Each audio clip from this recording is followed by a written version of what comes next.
ऐसा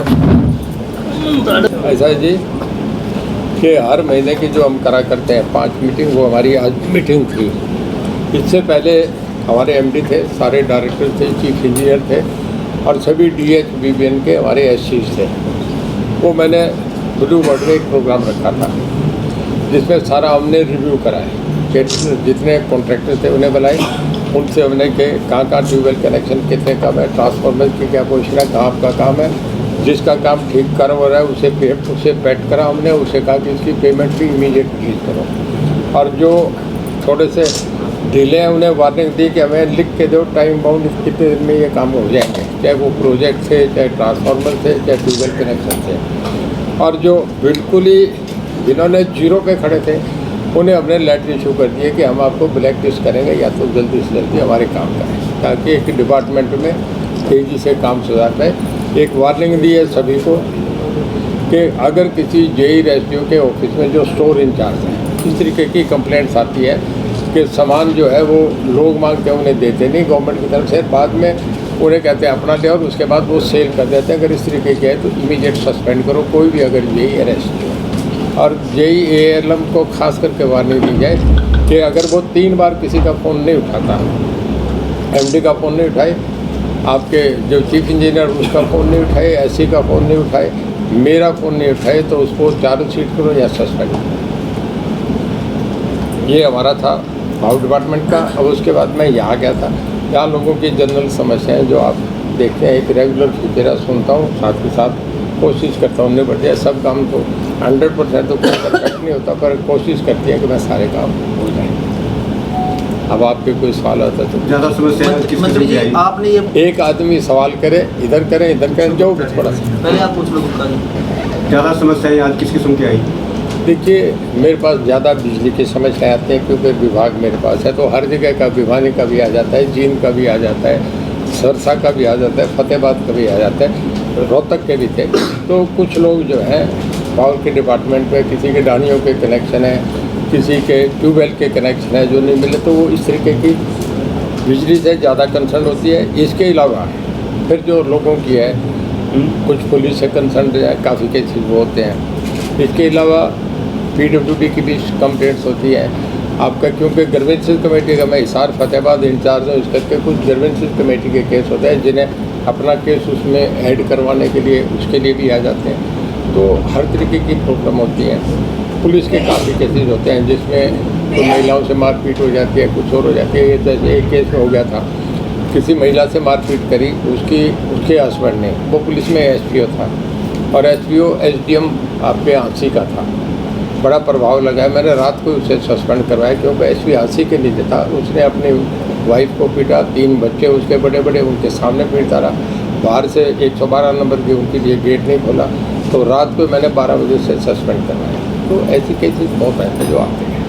मंत्री जी आप बोल रहे थे कि जो अधिकारी आपका फ़ोन ना उठाए या फिर जो अधिकारी दूसरी तरह से ट्रीट करे तो उनको सस्पेंड करने की आपने बात कही, लेकिन जो कंप्लेंट के लिए नंबर्स दिए गए हैं कई बार वो भी नहीं उठते, जनता के नहीं उठते, तो ऐसे में उनको मॉनिटरिंग के लिए कुछ करेंगे? मैंने आपसे सुना नहीं, मैंने यही कहा था, चीफ इंजीनियर डायरेक्टर सब में जो मीटिंग हुई उसमें ये कहा कि जब आप लोगों के फ़ोन नहीं उठाए तो उसे चार्जशीट करो, उसे सस्पेंड करो। ये मैंने पहले कह दिया, आपने सुना नहीं जी? नहीं, आपने तो अधिकारियों को कहा है सर, जनता की भी कई बार टोल फ्री जैसे नंबर्स हैं लाइन्स कटौती को लेकर या किसी को लेकर फ़ोन करते रहते हैं। वो हमें रिपोर्ट करो कि फला आदमी को हमने फ़ोन करा, रिकॉर्डेड कॉल निकल के मुझे को ऐसी से कहो तो हम उस पर एक्शन करेंगे। मंत्री जी सिंगल यूज़ प्लास्टिक आपकी ही सरकार काफ़ी समय पहले बैन कर चुकी है और आपके हर प्रोग्राम में सिंगल यूज़ प्लास्टिक का धड़ल्ले से इस्तेमाल होता है और ये बात आपके संज्ञान में पहले भी लाई जाती है और आज भी इस्तेमाल ऐसा है। तो क्या कोई कार्रवाई? सुनो, आपने पहली बार भी मेरे ख्याल में आप यही काम दिखाते रहते, पूरी सुबह से शाम तक आपने दिखाया था, मैंने देखा है, इसके लिए आपका धन्यवाद। पर मैं आपको ये बता रहा हूँ, ये मैं नहीं करता। अगर कोई जेब में अपने 200 ले है, कोई किसी ने ये करना होगा रणदीप सिंह को बदनाम करना है तो उसको मैं कैसे करूँगा? अगर वो ये कहे कि तुम डालो मैं चैनल लेके आ रहा हूँ ये काम करो, तो इसको मैं माफ़ी चाहूँगा इसकी, तो मेरा काम नहीं है। सब जनक सार्वजनिक मैं नहीं चाहता, तो मैं लोगों के ग्रीवेंसेस रिड्रेस करना है। मैं भंगी के काम देखने नहीं है कि पानी का गिलास किसने पिया, क्या फेंका, ये काम भी करने की बात है। अगर कोई सवाल पूछो पॉजिटिव वो सवाल पूछो, मैं माफ़ी चाहूँगा आपके इस सवाल से। ये भी मीडिया के लोग हैं और देश की समस्याएँ नहीं है क्या? बताइए। दो दिनों के लिए अरविंद केजरीवाल हिसार में आ रहे हैं, किस तरह से देखते हैं जो कैंपेन स्टार्ट करने की बात कर देखिए, हर आदमी अपनी पार्टी के लिए कंपेन करता है, वो अपनी ज़मीन तलाशने के लिए घूम रहे हैं। मुझे लग रहा है कि जो संगरूर का बाई इलेक्शन हुआ है उसके बाद वो खासा डर गए, सावधान हो गए कि हमें कहीं हमारी दिल्ली भी ना जाती है। इस करके वो अभी से आदमी कंपेन करता है, लोगों में तो मैसेज देता है, पॉलिटिकली जगह करने का होता है। आप भी जानते हैं, मैं भी जानता हूँ, हरियाणा में किसी के पैर नहीं लगते। हरियाणा में केवल बीजेपी है, एक तरफा इलेक्शन होगा, कोई भी आ जाए, कुछ मुकाबला है नहीं। कांग्रेस एक पार्टी थी जो सामने अपोजिशन पार्टी थी, कांग्रेस का आधार खिसकता जा रहा है। गुलाब नबी छोड़ के कितना जोरदार स्वागत हो रहा है कश्मीर में उनका, लोग कांग्रेस में एक एक आदमी छोड़ता जा रहा है। हरियाणा में भी कांग्रेस खत्म है, सब जगह जीरो हो गए तो कैसे? राहुल गांधी उनका सेनापति एक ठीक आदमी नहीं है, जो पब्लिक फ्रेंडली, पब्लिक मैन नहीं है, इस करके नुकसान है। सर एक सवाल था जी कि जो सोलर वाले ट्यूबवेल हैं उनको लेकर भी कई किसानों को नोटिस भेजे गए हैं कि उन्होंने उस ट्यूबवेल की ना लोकेशन बदल दी है। तो किसानों का कहना है कि कई बार ये लोकेशन बदलने के अलग अलग कारण है कि खेत चेंज करना पड़ गया या कुछ और हो गया या कहीं दूसरी जगह पड़ने के लिए। मैं पहली बार ऐसी कंप्लेंट सुन रहा हूँ। सोलर का तो हमारे इतना है, मैं आपसे बताऊँ, आपके नोटिस भेजे नहीं। कुसुम योजना मैं बता रहा हूँ, पूरे देश में हम अग्रणी हैं। हमें जब हम उसका खोलते हैं उसको पोर्टल, तो आप ये समझिए कि अगर हम पूरी रात खोल दें तो लाखों से भी ऊपर क्रॉस कर जाते हैं। इसमें दिक्कत है, किसान इसको क्यों चाहता है कि इसमें 30% तो सेंट्रल गवर्नमेंट की सब्सिडी है, 45 हम देते हैं, फार्मर्स एड पे 25% आता है और 8-10 एकड़ तक ये बहुत यूजफुल है, सबसे ज़्यादा सक्सेसफुल ये है। तो इसके लिए लाइन लगती है। तो इसमें है कि जिसमें ज़्यादा जिसकी डिमांड होगी उसमें कुछ कंप्लेंट्स भी आएगी, उसको ठीक करने में, दुरुस्त करने में भी समय लगता है। अब उसमें इस तरीके की कंप्लेंट आएगी, मैं ठीक करूँगा।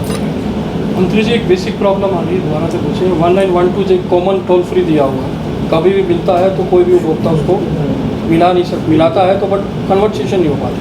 1912 एक कॉमन टोल फ्री है 1912 से मैं आपके 19-12 sir 19-12 sir common toll free number है जी, उसमें कन्वर्सेशन नहीं हो पाती है, बस बीप की आवाज़ कंप्लेंट्स वगैरह के लिए, कंप्लेंट्स के लिए जो कंप्लेंट जो बहुत प्रॉब्लम आ रही है, हमारे पास भी कॉल आती है इसको लेकर। 1912 कह रहे हैं आप, तो उस पर जो आती है इमीडिएट हम एक्शन करते उठाते ही नहीं हैं। सर।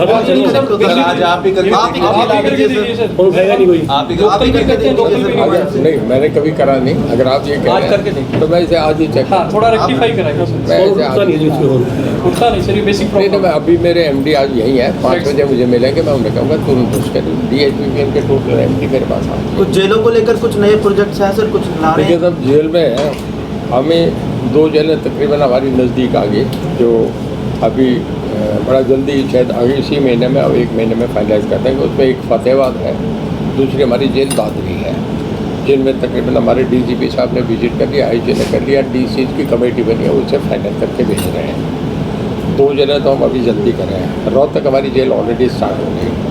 इसके अलावा हिसार अम्बाला 2 जेलें हैं जो बहुत पुरानी हैं, शहर की जेलें हैं। आज बिल्कुल सेंट्रल पॉइंट हो गया, वहाँ सारा कमर्शियल बाज़ार हो गया। ये जेलें बहुत महंगी जाएंगी क्योंकि पुरानी है। हम चाहेंगे कि जेल बाहर निकले, किसी रोड पे देखते हैं शहर के नज़दीक जो 5-4 किलोमीटर पे जो मेन रोड पे कहीं मिल जाए, उस जगह है एक प्रपोजल। इस पर अभी एक सीरियसली हम कंसिडर कर रहे हैं, अम्बाला और हिसार जो हम जल्दी बनाएंगे। सर, पंचायत चुनाव को लेकर के बहुत इंतजार किया जा रहा है। देखिए, हमारे CM साहब ने एक स्टेटमेंट दे दी कि जल्दी इस पर करेंगे, और मैं समझता हूँ कि अब उन्होंने फैसला अनाउंस करना है कब हो जाए। पहले कोर्ट का मैटर था तो उसके पे थोड़ा रुका हुआ था। देखिए, डिसेंट्रलाइजेशन ऑफ पावर में बेसिक इकाई पंचायत आती है, और एक डेमोक्रेटिक सेटअप में कोई भी आदमी वेलकम करेगा। हम क्यों नहीं चाहेंगे कि लोगों को अपनी भागीदारी मिले, लोगों को सरपंच गांव में मिले, गांव के काम फटाफट हों। अब वो उनके नहीं होने के बाद BDO और SDM को इंटरवीन करना होता है ताकि एक स्मूथली सब जो है प्रोसेस में आए। आज आपके मीटिंग में काफ़ी पुलिस वालों के अगेंस्ट भी शिकायतें आई हैं, तो उनके खिलाफ क्या कुछ एक्शन आपने लिया? मैंने SP को कह दिया जो जिनके खिलाफ है उन्हें वो स्क्रूटाइज करेंगे और मुझे 1 हफ्ते में रिपोर्ट करेंगे। अभी स्टेट में बिजली की किस तरह की स्थिति है? क्या अभी फ्यूचर में कुछ इस तरह की चर्चा है कि बिजली के दाम बढ़ सकते हैं? कैसे अभी कोई बिजली के रेट बढ़ाने का कोई ना सोचा है ना सोच रहे। अभी कोई नज़दीक फ्यूचर में ऐसा नहीं है। देखिए, आप फाइनेंशियली इम्प्लीकेशन क्या होती है ये देखा जाता है। आप बाज़ार में मार्केट में जाएंगे, जेब में कितना पैसा है उसी हिसाब से बजट बना के खरीदने का। हमारा रेवेन्यू बढ़ रहा है, हम फैसिलिटीज़ दे रहे हैं, हम किसानों को 24 घंटे 8 घंटे जो ट्यूबवेल कनेक्शन है बराबर हम अनब्रेकेबल उनको वो दे रहे हैं। हमें वो बिजली 10 पैसे पर यूनिट देनी पड़ती है, जबकि बाज़ार में हमें थर्मल की 4 रुपये के करीब पहुँच आती है, बाहर से लेते हैं तो 6-7 रुपये भी लेनी पड़ती है। हम कर रहे हैं कि लोगों को तकलीफ कम से कम मिले, उन्हें दी जा सके उतने करें। हम पंजाब वाला नारा नहीं दे सकते 300 यूनिट पर ये हमने एक सुधार करा अभी जो ऑलरेडी हमने तय कर लिया, और अभी उसका सर्कुलर लेटर सभी डिस्ट्रिक्ट हेडक्वार्टर पे पहुंचने पे वो इन ट्रांजिट है। उसमें यह है कि जो जिनके बिल कोविड करके और या जो लोग नहीं भर सके थे 2021 तक, उनका जो ऊपर सरचार्ज लगता था वो 1.5% के हिसाब से समझो, जिसका 5,000 का बिल है 750 रुपये हो गया, साल का 9,000 रुपया बढ़ गया, तो 5 वाले का 14 हो गया, भरने की स्थिति में नहीं है, कनेक्शन कट गया। ऐसे कनेक्शन को रिस्टोर को 3 महीने का टाइम दिया। वो अपना अगर एक पोस्ट में बढ़ जाए तो 5% बेसिक अमाउंट 9 सरचार्ज तो माफ़ कर ही दिया। तो जो बेसिक अमाउंट है 5,000 उसका 5% कम करके अपना बिल एक पोस्ट में दो। अगर किस्तों में भरता है तो 3 किस्तें उसे हमने कर दी ताकि कनेक्शन रखो, हमारा रेवेन्यू जनरेट हो, और जो गरीब आदमी है वो शहर में दोनों डोमेस्टिक और कनेक्शन रूरल अर्बन दोनों हैं, उसमें उनको अपना कनेक्शन मिले। अभी आदमपुर का जो उपचुनाव है उसमें देरी तो है, लेकिन सभी पॉलिटिकल पार्टियां वहां अपनी एक्टिविटी शुरू कर चुकी है, तो क्या सरकार के लिए भी एक डेस्क माना जाए? देखिए, जब बाई इलेक्शन होता है तो हर पार्टी वहाँ एक्टिव होगी है, कैंडिडेट भी आने शुरू हो जाते हैं। अब पंचायत चुनाव का चर्चा होगा तो सरपंच के मिलने लग गया ना, तो क्यों नहीं होगी? एक हर पार्टी करेगी, हर पार्टी संभावित। आप अभी केजरीवाल जी का आप जिक्र कर रहे थे, तो क्यों नहीं करेंगे? वो भी अपना वहाँ ट्राई करके देखते हैं, पता लग जाएगा कि कौन पॉपुलर है। मैं कह रहा हूँ कोई भी कैंडिडेट आ जाए, मैं आपसे कह के जा रहा हूँ हम बड़े थम्पिंग मेजोरिटी से जीतेंगे, बहुत हैवी मार्जिन। ये 15,000 20,000 से भी ऊपर मार्जिन होगा, इससे कम नहीं जीतेंगे कोई भी आए। सर, सोनाली फोगाट केस में अभी तक सीबीआई इंक्वायरी नहीं हो पाई है गवर्नमेंट की तरफ से। देखिए, इस पे हमारे चीफ मिनिस्टर साहब ने और होम मिनिस्टर जो इससे कंसर्न है, दोनों ने प्रेस कॉन्फ्रेंस करके अपना व्यू बड़ा क्लियर कर दिया। परिवार भी उनसे मिल के आ गया।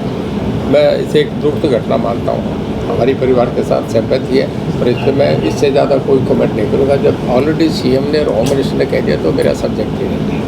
अभी आप कांग्रेस की बात कर रहे थे, राहुल गांधी ने कश्मीर से लेकर कन्याकुमारी तक की यात्रा, भारत जोड़ो यात्रा छेड़ी और कह रहे कि नई कांग्रेस और एक नया भारत का उदय होगा, तो इस पर आपने देखिए, कांग्रेसी लोगों को आदत है कि उन्हें कुछ हाजमे के लिए दिया जाता है, तो उन्हें अब सत्ता में है नहीं, अब वो टीम कैसे जुड़ी रहे, तो उन्हें कुछ यहाँ से कश्मीर तक ये सारा भारत ही उनके पास था ना, सरकार भी उनके पास थी, सारे हवाई जहाज उनके पास थे, सारी ट्रेन, सब कुछ वो इंचार्ज थे।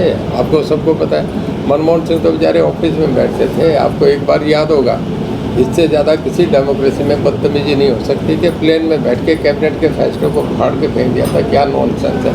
जो आदमी कैबिनेट की कदर नहीं करता, अपने बनाई गवर्नमेंट की कदर नहीं करता, लाखों करोड़ों लोगों का जो मैंडेट दिया हुआ है पार्लियामेंट से इलेक्टेड, कैबिनेट की भी नहीं करता। पार्लियामेंट पूरे देश की संपत्ति है, पूरे देश लोगों की इन्वेस्टमेंट थी, उसका जीरो कर दिया। उस आदमी से क्या उम्मीद करेंगे? कोई कांग्रेस का भला कर देगा, कहीं लीड कर देगा? ठीक है।